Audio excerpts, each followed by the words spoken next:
आप सबों का सिविलियन से में स्वागत है। तो आज हम लोग पढ़ने वाले हैं शेरशाह सूरी के बारे में। शेरशाह सूरी के अंतर्गत जो हमारा आज का जो क्वेश्चन है वो है शेरशाह के प्रशासन एवं सुधार कार्यों का वर्णन करें। यह हमारा क्वेश्चन है।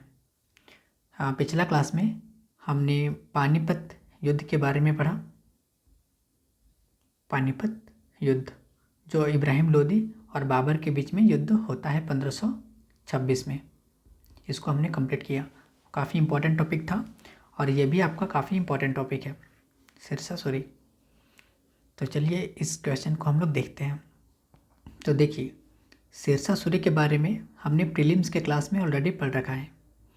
शेरशाह सूरी को द्वितीय अफगान वंश के संस्थापक कहा जाता है, क्योंकि जब बाबर भारत आए थे तो बाबर ने पूरी तरीके से अफ़गानों को सफाया, यानी कि अफ़गानों का सफाया नहीं किया था।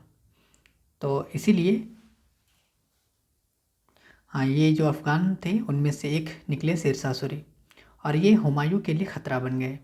हुमायूं के लिए जब हम लोग हुमायूं का टॉपिक पढ़ रहे थे प्रीलिम्स में, तब हमने दो युद्ध के बारे में पढ़ा था।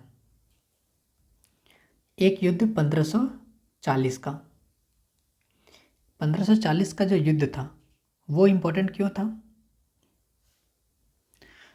तो इस युद्ध में जो शेरशाह सूरी थे, शेरशाह सूरी ये हुमायूं के लिए इतना खतरा बन गए कि हुमायूं को भागना पड़ा भारत छोड़ के। हुमायूं को भारत छोड़ के भागना पड़ा 1540 में। और अगर हम लोग 1544 में बात करें, 1545 में बात करें, तो 1545 में ही शेरशाह सूरी का मृत्यु हो जाता है। शेरशाह सूरी का मृत्यु हो जाता है 1545 में। उसके बाद हुमायूं का थोड़ा किस्मत साथ देता है, और उसके 5 साल बाद, 5 साल नहीं 10 साल बाद, यानी कि 1555 में होता है सरहिंद का युद्ध। और इस युद्ध के बाद हुमायूं को दिल्ली वापस मिल जाता है, यानी कि दिल्ली का जो गद्दी था, यहाँ के जो शासक थे ना हुमायूं, वापस दिल्ली का शासक बन जाता है। यानी कि 1545 में, देखिए 1545 में हुमायूं भारत छोड़ के भागना पड़ता है इसको शेरशाह सूरी के कारण, और फिर 1555 में वापस दिल्ली इसको मिल जाता है। तो ये दोनों हमने पढ़ा था और दोनों ही इम्पोर्टेंट था। और शेरशाह सूरी का काल करीब 5 साल तक ही रहा था, और इसी 5 साल में इन्होंने काफ़ी उपलब्धियां हासिल किया, और उसी के बारे में हम लोग पढ़ने वाले हैं। हम लोग पढ़ेंगे कि शेरशाह सूरी ने किस प्रकार से अपने साम्राज्य में सुधार स्थापित किया था, यानी कि शेरशाह सूरी के प्रशासन एवं सुधार कार्यों का वर्णन करें। हम लोग देखेंगे कि शेरशाह सूरी के प्रशासन और जो सुधार कार्य था वो क्या क्या था। चलिए इसका आंसर देखते हैं हम लोग। तो मध्यकालीन भारत में अफगान शासकों में शेरशाह सूरी सर्वप्रथम था। शेरशाह सूरी अपने 5 वर्ष के छोटे से कार्यकाल में न केवल शासन की प्रत्येक शाखा में विवेकपूर्ण और हितकारी परिवर्तन लाए, बल्कि साम्राज्य के विभिन्न भागों को एकता के सूत्र में पिरो दिया। अब क्या क्या परिवर्तन लाया, किस प्रकार से अपना शासन स्थापित किया था, वो हम लोग पढ़ेंगे अभी। सिंपल सा समझ लीजिए, शेरशाह सूरी का कार्यकाल 5 वर्ष का था। बहुत छोटा कार्यकाल था इसका, और इसी 5 वर्ष में इन्होंने काफ़ी उपलब्धियां हासिल किया। साम्राज्य में काफ़ी सारे नई नई चीज़ों को स्थापित किया, इसीलिए ये टॉपिक आपका इम्पोर्टेंट हो जाता है। उसे अकबर जैसे महान शासक का पथ प्रदर्शक व अग्रणी माना जाता है। देखिए, शेरशाह सूरी जो कार्य किए थे, शेरशाह सूरी शॉर्ट में बात करें तो शेरशाह सूरी के कार्यों से अकबर भी बहुत प्रभावित था, और अकबर ने अपनी नीतियों में शेरशाह सूरी के नीति सब का पालन किया था। जैसे कि भूमि संबंधी सुधार देख लीजिए, वो शेरशाह सूरी जो जिस प्रकार से कर व्यवस्था स्थापित किया था भूमि में या फिर कृषि सब में, खेती सब में, कृषि यहाँ के किसानों के लिए, यहाँ के लोगों के लिए जिस प्रकार से टैक्स या फिर कर का निर्धारण किया था, अकबर भी उसी पद्धति को अपनाया था। ये हम लोग देखेंगे अभी। यानी कि अकबर का पथ प्रदर्शक शेरशाह सूरी को बोला जाता है। शेरशाह ने राजनीतिक एकीकरण की प्रक्रिया आरंभ की और प्रशासन के क्षेत्र में ऐसे हितकर और विवेकपूर्ण परिवर्तन किया कि इतिहासकारों ने उसके शासन को प्राचीन एवं आधुनिक भारत के बीच एक कड़ी की संज्ञा दी है। ये सब तो विशेषता है शेरशाह सूरी के बारे में जो हमने लिखा है पहला पैराग्राफ में और एक इंट्रोडक्शन के रूप में। वह एक व्यवस्था सुधारक था। उसने नई शासन संस्थाओं को जन्म नहीं दिया था, बल्कि पुरानी संस्थाओं को ही नया रूप दिया था। तो इसमें आपको कुछ समझने लायक चीज़ तो नहीं है, सिर्फ एक इंट्रोडक्शन है। शेरशाह सूरी का कार्यकाल बहुत ही शॉर्ट था, सिर्फ 5 साल के लिए ही था, लेकिन 5 साल में इन्होंने काफ़ी सारे हितकर परिवर्तन किए थे और शासन तंत्र भी अच्छा ही था। ये किस प्रकार से क्या क्या किए थे हम लोग एक एक पॉइंट बाय पॉइंट अब हम लोग पढ़ेंगे। चलिए सबसे पहले देखते हैं कि केंद्र प्रशासन किस प्रकार से था।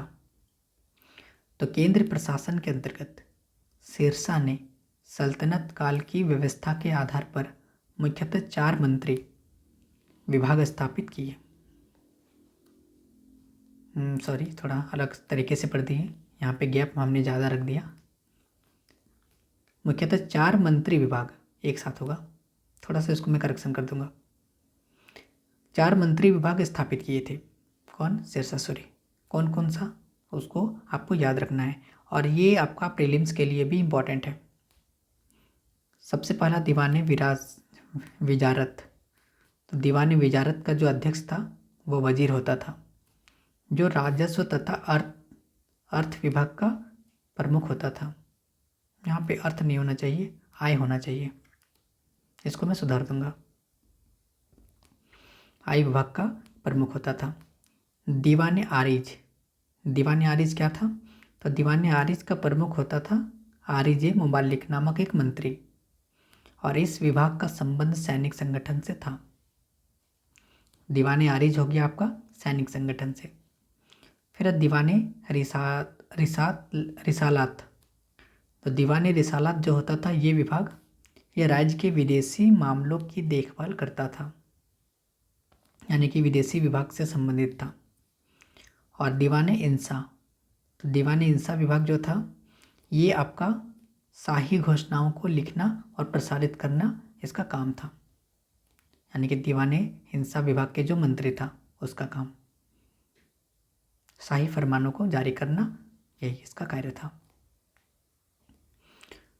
तो ये पैराग्राफ में इस पॉइंट में हमने वही सब बातों को रखा है जो हमने प्रीलिम्स में पढ़ा था, नया कुछ भी नहीं है। दीवाने वजारत आपको याद रखना है, इसका अध्यक्ष होता था वजीर, राजस्व मामलों को देखता था, राजस्व और आय मामलों को। फिर दीवाने आरिज, ये सैन्य विभाग होता था, सैनिक संगठन से संबंधित था। इसका जो प्रमुख होता था वो आरिज मुबालिक नामक मंत्री होता था।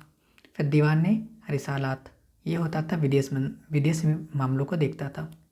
फिर दीवाने हिंसा, ये शाही फरमानों को देखता था, शाही घोषणाओं को लिखना और उनका प्रसार करना इसका कार्य था।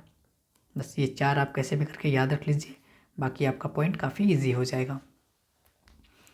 फिर इन 4 प्रमुख विभागों के अतिरिक्त 4 विभाग जो हमने ऊपर में पढ़ा, उसके अलावा दीवाने काजी और दीवाने बरीद नामक विभाग भी थे। ये क्या था? तो दीवाने काजी मुख्य काजी के अधीन था, जिसका कर्तव्य न्याय संबंधी शासन की व्यवस्था करना था। और दीवाने वरीद, तो ये सरकार का गुप्तचर विभाग था, यानी कि गुप्तचर कार्य को करता था। एक जगह से सूचना को दूसरे जगह पहुंचाने का काम दीवाने वरीद करता था। तो दीवाने काजी मतलब ही होता है जज, और दीवाने वरीद, तो ये 2 विभाग आपको याद रखना है। दीवाने काजी हो जाएगा न्याय संबंधित मामला, को देखता था। बस ये आपको याद रखना है। नेक्स्ट है प्रांतीय प्रशासन। तो हमने केंद्र प्रशासन को देख लिया, अब प्रांतीय प्रशासन को देखते हैं। तो प्रांतीय प्रशासन के अंतर्गत प्रांतीय सरकार का अस्तित्व था। जैसे अभी राज्य सरकार है ना हमारे राज्यों में, वही प्रांतीय सरकार भी उस टाइम था और प्रांतों में अलग तरीके से शासन चलता था। या दूसरी बात है कि हमारे पास उसका स्पष्ट वर्णन करने के लिए अपेक्षित सामग्री उपलब्ध नहीं है। तो देखिए प्रांतीय सरकार तो उस टाइम था, लेकिन उसका बहुत ज़्यादा डिटेल्स नॉलेज नहीं है। तो प्रांतीय शासन व्यवस्था के क्षेत्र में पूरे अफगान राज्य में एकरूपता नहीं थी, परंतु सभी जगह सुल्तान द्वारा कड़ा नियंत्रण रखा जाता था। तो मोटा मोटी बात यहाँ पे यही हमने लिखा है कि प्रांतीय शासन के बारे में तो स्पष्ट जानकारी का अभाव है, लेकिन इतना था कि प्रांतीय राजा मतलब राज्यों में भी शासन का या फिर सुल्तान का पूर्ण रूप से नियंत्रण होता था, कड़ी व्यवस्था या फिर कड़ा नियंत्रण रखा जाता था। नेक्स्ट है प्रांतीय शासन की अपेक्षा शेरशाह ने स्थानीय शासन पर अधिक ध्यान दिया। स्थानीय शासन यानी कि जिस प्रकार से वर्तमान में पंचायत है ना, पंचायत ग्राम प्रमुख, उसी प्रकार से स्थानीय शासन हुआ करता था।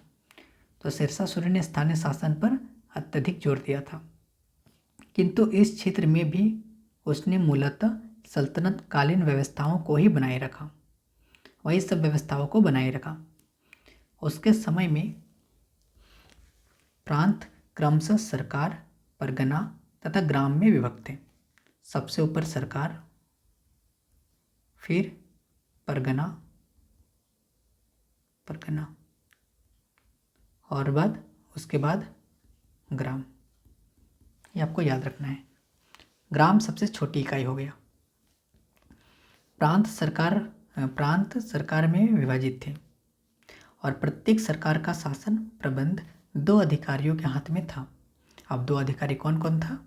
तो एक था सिकदारान और मुंशी के मुंसिफान। थोड़ा मतलब टफ है ये टर्म याद रखना, लेकिन आपको याद रखना पड़ेगा। तो सिकदारान और मुंशी के मुंसिफान कहा जाता था। शेरशाह के शासनकाल में प्रत्येक सरकार अनेक परगनों में विभक्त था और परगने के अधीन ग्राम प्रशासन था और हर गांव में पटवारी, मुकदमे और चौकीदार भी होते थे। तो ये कंप्लीट हमने प्रशासन से संबंधित जो स्टेज होता था नीचे से लेकर ऊपर तक वो हमने मेंशन किया। देखिए एक बार और देखिए सबसे पहले तो प्रांत, एक सरकार, परगना, क्रमशः ग्राम, एक क्रम में ही ये एक सरकार सबसे ऊपर, फिर परगना और ग्राम में विभक्त था। प्रत्येक सरकार का जो प्रबंध शासन संचालन करने के लिए 2 अधिकारी होता था। एक का नाम एक होता था सिकदार ए सिकदरान और दूसरा होता था मुंसिफान, ये होता था। अब प्रत्येक सरकार अनेक परगनों में विभक्त था। कई सारा परगना मिल करके एक बड़ा सरकार बनता था और कई सारा ग्राम मिल करके एक परगना बनता था। यानी कि परगना के अधीन में ही इसी के अंतर्गत होता था ग्राम प्रशासन और हर गांव में पटवारी, मुकदमे और चौकीदार भी होते थे। तो ये था, इसमें थोड़ा सा हार्ड वर्ड आपको ये याद करना पड़ेगा। सिकदारे सिकदरान और मुंसिफान लिखिएगा 2-3 बार, याद हो जाएगा। फिर है सैनिक व्यवस्था। तो केंद्र प्रशासन हो गया, फिर प्रांतीय प्रशासन हो गया, सरकार, फिर परगना, फिर ग्राम। अब हम लोग देखने वाले हैं सैनिक व्यवस्था।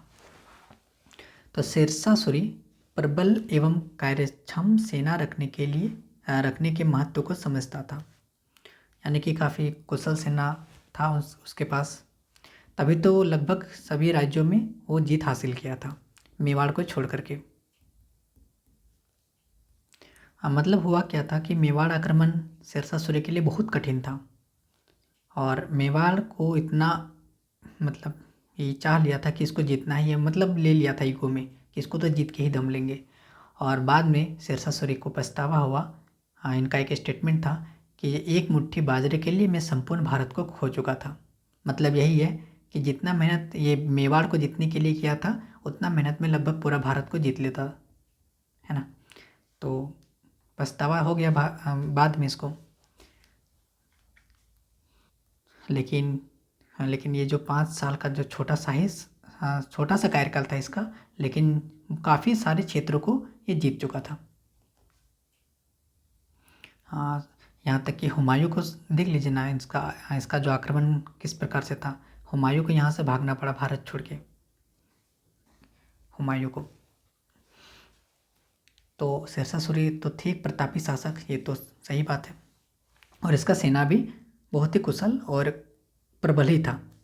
तो वही हमने लिखा है कि शेरशाह सूरी प्रबल और कार्यक्षम सेना रखने के महत्व को समझता था। एक ओर तो उसने सेना के संगठन और संख्या पर ध्यान दिया, और दूसरी ओर सेना विभाग के अनेक उपयोगी सुधार भी किए थे। तो सेना का पुनर्गठन और सैनिक सुधारों के क्षेत्र में शेरशाह ने अधिकांशतः अलाउद्दीन खिलजी की सैनिक प्रणाली के मुख्य सिद्धांतों का ही अनुसरण किया था। यानी कि सैनिक प्रबंधन के मामले में अगर देखेंगे, सैनिक प्रबंधन या फिर सैनिक मामलों में सैनिक का जो गठन था, किस प्रकार से सेनाओं का तैयार किया जाए, उसका होलिया प्रथा, दाग प्रथा, सब किससे लिया था? अलाउद्दीन खिलजी से। मतलब अलाउद्दीन खिलजी के ही नीति को पालन किया था। हमने अलाउद्दीन खिलजी के बारे में तो डिटेल्स में पढ़ रखा है, और उसका सैन्य प्रणाली के बारे में अलग से क्वेश्चन में भी हमने मेंशन किया था। तो शेरशाह सूरी भी वही किया। अस्थायी सेना रखने की नीति अपनाई कौन? शेरशाह सूरी। और दाग और चेहरा प्रथा, यानी दाग और चेहरा प्रणाली को भी शेरशाह सूरी ने पुनः प्रचलित कर दिया। तो यही है, सैनिक मामलों में किसको फॉलो किया? ये अलाउद्दीन खिलजी को। तो ये टॉपिक आपके लिए इजी हो गया होगा। नेक्स्ट है पुलिस व्यवस्था। तो शेरशाह ने बहुत ही कुशल और सफल पुलिस प्रबंधन किया। शेरशाह ने पुलिस विभाग के नाम से कोई अलग विभाग स्थापित नहीं किया था। उसने सैनिक अधिकारियों पर ही यह उत्तरदायित्व डाला कि वे राज्य में शांति और व्यवस्था बनाए रखें। शेरशाह ने इस संबंध में कड़ी कठोरता से काम लिया। शेरशाह ने अपराधियों को उनके अपराध की अपेक्षा अधिक कठोर दंड देने की नीति अपनाई, और मामूली से अपराधों पर भी कठोर दंड की व्यवस्था की, और इस संबंध में कोई भेदभाव नहीं रखा। सीधा सीधे समझ लीजिए कि उस टाइम पुलिस का तो हालांकि अलग से कोई इसके लिए विभाग नहीं था पुलिस व्यवस्था के लिए, लेकिन उनका जो भी अधिकारी सब था, उसी को इतना मतलब जिम्मेदारी दिया गया था कि समाज में किसी भी प्रकार का गैर कानूनी काम या फिर कोई भी अगर अपराध करता है तो उसको कठोर से कठोर दंड दिया जाए। यहाँ तक कि मामूली से अपराध करने वाले पर भी कठोर कार्रवाई की जाती थी। चलिए आगे देखते हैं न्यायिक व्यवस्था। तो शेरशाह ने भूमि को मापने की प्रथा फिर से प्रचलित की। देखिए, भूमि को मापने की प्रथा, तो भूमि की पैमाइश करने वालों के वेतन भी निश्चित कर दिए गए थे। यानी कि जो लोग भूमि को माप रहे थे तो उसका वेतन भी फिक्स कर दिया था। शेरशाह ने सभी पैदावारों के अनुपात लगाकर भूमि का लगान निश्चित किया था। अब देखिए, मान के चलिए ये ज़मीन है, अब इसमें कितना टैक्स देना है, ये निर्भर करेगा कि यहाँ का उपज किस प्रकार से है। उपज को ध्यान में रखते हुए टैक्स निर्धारित किया जाता था। तो वही हमने लिखा है कि शेरशाह ने सभी पैदावारों का अनुपात लगाकर भूमि का लगान निश्चित कर दिया। भूमि कर या लगान के अतिरिक्त किसानों को जरीबाना क्या है? तो एक कर है, एक फीस है। फीस पैमाइश करने वालों की फीस होती थी जरीबाना, और महासिलाना कर वसूल करने वालों की फीस होती थी। तो इसको भी हाँ, यानी कि जरिमाना और महासिलाना भी देनी पड़ती थी। तो ये हो गया न्यायिक व्यवस्था, सभी चीज़ में न्याय कर दिया। नेक्स्ट है मुद्रा सुधार। तो शेरशाह का एक महत्वपूर्ण काम मुद्रा संबंधी सुधार भी था। अब मुद्रा संबंधी सुधार किस प्रकार से किया था? क्या मोहम्मद बिन तुगलक जैसा किया था क्या? नहीं, कभी नहीं। वो शासक नहीं था, वो कुछ और था। मूर्ख बोल दीजिए उसको, मूर्ख, मोहम्मद बिन तुगलक। तो शेरशाह सूरी का एक महत्वपूर्ण काम क्या था कि मुद्रा संबंधी सुधार। क्या क्या था देखिए। तो योग्यता से मुद्रा प्रणाली में उपयोगी सुधार किए। मिश्रित धातुओं से बने सिक्कों को समाप्त करके उसके स्थान पर एक धातु के बने हुए सिक्के जारी किए थे। तो शेरशाह सूरी क्या किया, जितना भी मिश्रित धातु के जो सिक्का बनता था उसको हटा करके एक धातु से बने हुए सिक्के को जारी किया। सिक्कों को ढालने के लिए शेरशाह ने राज्य में लगभग 23 टकसालें स्थापित की। कितना? 23 टकसालें। और शेरशाह द्वारा चलाए गए सिक्के के आकार में गोल तथा वर्गाकार थे। सिक्के का आकार कैसा था? या तो गोल या फिर वर्गाकार। और केवल 3 धातुओं, एक सोना, दूसरा चांदी और तांबे के बने होते थे। तो शेरशाह सूरी का जो सिक्का था, जितने सारे मिश्रित धातुओं के सिक्का बनते थे उसको हटा करके सिर्फ एक धातु का सिक्का को जारी किया। और क्या क्या था वो? सोना, चांदी या तांबा, ये आपको याद रखना है। चलिए आगे बढ़ते हैं। उपरोक्त अलावा शेरशाह के सार्वजनिक कार्य सर्वाधिक महत्वपूर्ण हुए। सार्वजनिक कार्य देखिए, उपरोक्त में तो हम लोग पढ़े जितना सारा कार्य किए वो तो एक एक पॉइंट हमने मेंशन किया। अब इसके अलावा कई सारे सार्वजनिक कार्य भी किए थे। क्या क्या था? तो शेरशाह ने पुराने स्थल मार्गों की मरम्मत कराई और नई सड़कें भी बनवाई। बहुत अच्छा काम है ये, सड़कों का निर्माण। और जो जीटी रोड है उसका निर्माण भी शेरशाह सूरी ने ही किया था। तो शेरशाह के निर्माण से जनता की सुविधा बहुत बढ़ गई, क्योंकि शेरशाह ने प्रधान सड़कों के किनारे प्रायः 4-4 मील के अंतर पर सराय बनवा दी। सराय मतलब क्या होता है? मतलब होता है कि कोई ठहरने के लिए कोई स्थान, कोई ठहरने का स्थान। तो प्रत्येक 4-4 मील के अंतर पर एक सराय बनवा दी।